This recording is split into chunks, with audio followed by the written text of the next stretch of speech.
मित्रांनो, मी आज बनवतोय दही वडाची रेसिपी। आता तुम्हाला सगळ्यांनाच माहिती आहे दही वड्याची रेसिपी ना प्रत्येक चाटच्या गाड्यावरती किंवा दुकानामध्ये तुम्हाला भेटून जातं। खायला एकदम टेस्टी लागते आणि बनवायला पण एकदम साधी सोपी आहे।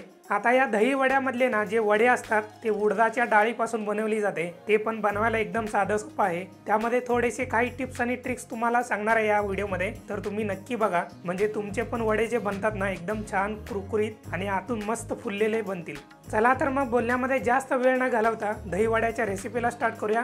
हो, पण त्याच्या आधी चॅनलला सबस्क्राइब करा, लाईक करा आणि कमेंट करायला विसरू नका। तर मित्रांनो, सगळ्यात आधी मी हिरवी चटणी तयार करून घेणार आहे। त्यासाठी एका मिक्सरच्या जारमध्ये 1 वाटी कोथिंबीर घेतलेली आहे, अर्धी वाटी पुदिना घेतलेले, त्याचबरोबर हिरवी मिरची घेतलेली आहे थोडीशी, 1 चमचा जिरा, 1 इंच आलं, चवीपुरतं मीठ आणि आता सगळ्यात शेवटी थोडासा दही यामध्ये टाकून घेतोय। या दह्यामुळे ना चटणी जी बनते एकदम घट्ट बनते, त्यामुळे टाकून घेतलेले। तर मित्रांनो, अशा प्रकारे एकदम मस्तपैकी एकदम बारीक अशी आपली हिरवी चटणी तयार करून घेतलेली आहे आपण। तर अशा प्रकारे हिरवी चटणी तर आपली रेडी झालेली आहे। आता आपण तयार करून घेऊयात चिंचेची चटणी। त्यासाठी मी इथं 2 वाटी चिंच पाण्यामध्ये 1 तासासाठी भिजत ठेवली होती। आता हे चिंच चांगल्या प्रकारे भिजलेले पाण्यामध्ये। आता या चिंचेला मी चांगल्या प्रकारे कुस्करून घेतो, म्हणजे याचा पल्प निघेल चिंचेचा। चिंचेला चांगल्या प्रकारे कुस्करून झालेले आहे। आता याला चाळणीमधून गाळून घेतो, म्हणजे या चिंचेमधला जो कचरा असतो ना तो बाजूला निघेल आणि एकदम छानपैकी आपला जो पल्प असतो चिंचेचा तो पण बाजूला निघेल। हे बघा, अशा प्रकारे चिंचेचा पल्प आपला रेडी झालेला आहे। आता हा चिंचेचा पल्प माझ्या अंदाजे 3-1 वाटी तर नक्की भरेल। आता चिंचेचा जो पल्प आपण काढून घेतला होता ना तो एका कढईमध्ये काढून घेतो आणि याला चांगला आपल्याला शिजवून घ्यायचं आहे। त्याच्यासाठी यामध्ये मी 1 वाटी पाणी पण टाकून घेतो। हा चिंचेचा पल्प जास्तच घट्ट झालेला आहे, त्यामुळे थोडासा पातळ होईल। आता या कढईमधल्या चिंचेच्या रसाला ना चांगली उकळी येईपर्यंत 3 ते 4 मिनिटांसाठी शिजवून घ्यायचं आहे।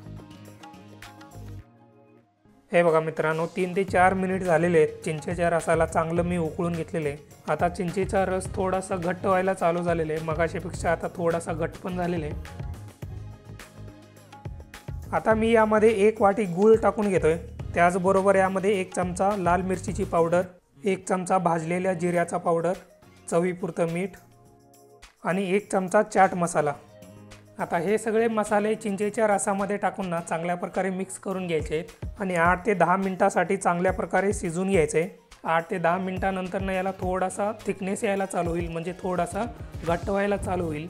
इथं बघू शकता मित्रांनो, 8 ते 10 मिनिट झालेले आहेत। त्याला चांगल्या प्रकारे मी शिजवून घेतलेले आहे। आता तुम्ही बघू शकता चिंचेचं जे चटणी आहे ना ती थोडीशी घट्ट व्हायला चालू झालेली आहे।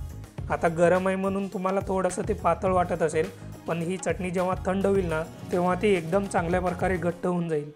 आता मी इथं वडे बनवण्यासाठी ना उडदाची डाळ घेतलेली आहे। ही उडदाची डाळ कमीत कमी 4 तासासाठी पाण्यामध्ये मी भिजत ठेवली होती। आता मित्रांनो, तुम्ही इथं बघू शकता ही उडदाची डाळ पाण्यामध्ये चांगल्या प्रकारे एकदम मऊदार अशी भिजलेली आहे।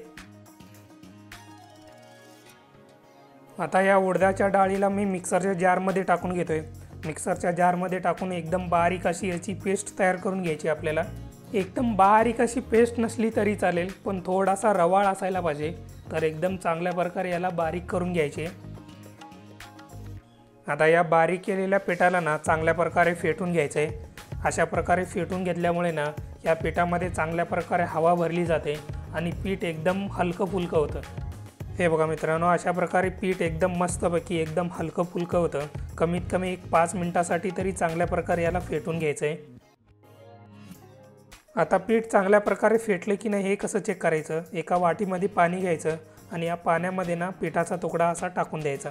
जेव्हा डाळीचं पीठ चांगल्या प्रकारे फेटलं जातं ना तेव्हा हे पीठ अशा प्रकारे पाण्यावरती तरंगतं, म्हणजे तेव्हा आपण समजून जायचं की आपलं पीठ चांगल्या प्रकारे फेटलं गेलेलं आहे।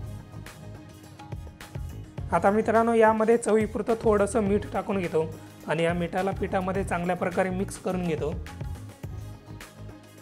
आपलं डाळीचं पीठ एकदम मस्तपैकी फेटून झालेलं आहे। आता इथं मी तेल तापवायला ठेवलेलं आहे एका कढईमध्ये। तेल जे आहे ना एकदम मीडियम गरम असायला पाहिजे, जास्त पण गरम नसायला पाहिजे। आता हाताला थोडंसं पाणी लावायचं आहे आणि एकदम चांगल्या प्रकारे आपले गोल गोल वडे तेलामध्ये सोडून द्यायचे आहेत। हाताला थोडंसं पाणी लावून घेतल्यामुळे ना डाळीचं पीठ हाताला चिटकत नाही, त्यामुळे थोडंसं पाणी लावून घ्यायचं। वडे तेलामध्ये सोडून झाल्यानंतर 1 मिनिटासाठी चांगले त्याला तळून घ्यायचे एका साईडनी। एकदा का एका साईडनी चांगल्या प्रकारे सेट झाले ना मग त्यानंतर त्यांना पलटून घ्यायचं। आलटून पलटून चांगल्या प्रकारे यांना फ्राय करून घ्यायचं तेलामध्ये। हे बघा मित्रांनो, अशा प्रकारे एकदम चांगल्या प्रकारे 3 ते 4 मिनिटांसाठी तेलामध्ये वडे तळून घेतले ना, त्यांना कलर यायला चालू होईल। एकदम लाईट गोल्डन असा कलर आला पाहिजे वड्यांना।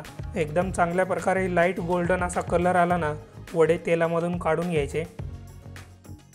हे बघा मित्रांनो, अशा प्रकारे एकदम मस्तपैकी लाईट गोल्डन असा कलर आलेले वड्यांना वरून छान कुरकुरीत झालेले आहेत आणि आतून मस्त मऊदार असे झालेले आहेत। आता या वड्यांना ना आपल्याला हिंगाच्या पाण्यामध्ये बुडवून घ्यायचं आहे। त्यासाठी एका भांड्यामध्ये मी पाणी घेतोय। आता या पाण्यामध्ये मी हिंगाची पावडर थोडीशी टाकून घेतोय, त्याचबरोबर थोडंसं चवीपुरतं मीठ टाकून घेतोय आणि चांगल्या प्रकारे हे मिक्स करून घ्यायचं। एकदा का मिक्स करून झालं ना, या हिंगाच्या पाण्यामध्ये वडे टाकून घ्यायचे। अगदी अर्ध्या मिनिटासाठी हे वडे या पाण्यामध्ये ठेवायचे। एकदा का अर्ध्या मिनिटासाठी पाण्यामध्ये ठेवून झालं ना, अशा प्रकारे वडा काढून घ्यायचा आणि वड्यांना अशा प्रकारे अगदी हलक्या हाताने पिळून घ्यायचा, म्हणजे त्यामधलं थोडंसं पाणी जे असतं ना बाहेर पडलं पाहिजे, म्हणजे वड्यामधलं जे एक्स्ट्रा पाणी असतं ना ते निघालं पाहिजे। एकदा का सगळे वडे चांगल्या प्रकारे पिळून झाले ना, जेवढे वडे तुम्हाला पाहिजे तेवढे एका प्लेटमध्ये ठेवून घ्यायचे आणि वरून मस्तपैकी फेटलेलं दही टाकून घ्यायचं। दहीला फेटण्यासाठी तुम्ही विस्करचा किंवा चमच्याचा पण वापर करू शकता। दहीला चांगल्या प्रकारे फेटून घेतल्यामुळे ना दही चांगली क्रीमी बनते आणि टेस्टी लागते। आता वरून हिरवी चटणी टाकून घ्यायची सर्व वड्यावरती। आता यावरती आपली चिंचेची चटणी टाकून घ्यायची।